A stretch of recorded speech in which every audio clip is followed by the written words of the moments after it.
Two of the most diverse and widespread groups of animals are the mollusks and arthropods.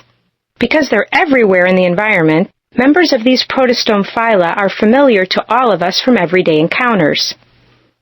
They're also known as sources of food and other benefits, and as pests of crops and carriers of disease. Mollusks have a great variety of body shapes. Underlying these forms is a similar basic body plan.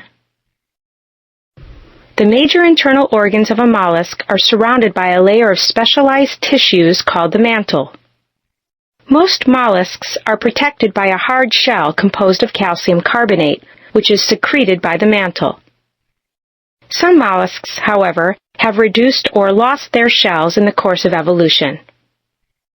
Most mollusks also have a muscular foot, which is used for locomotion. Gastropods are the largest class of mollusks. This group contains the familiar snails and slugs. Land snails and slugs are the only terrestrial mollusks. Most gastropods have a distinct head with sensory organs.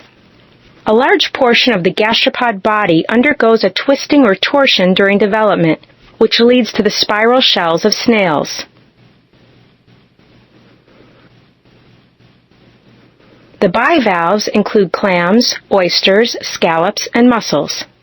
These mollusks have a two-part shell hinged on one side. They're mostly sedentary filter feeders. They lack a distinct head, which is less useful for animals that don't move about actively. Cephalopods are the mollusks best adapted for the rapid motion necessary to capture elusive prey.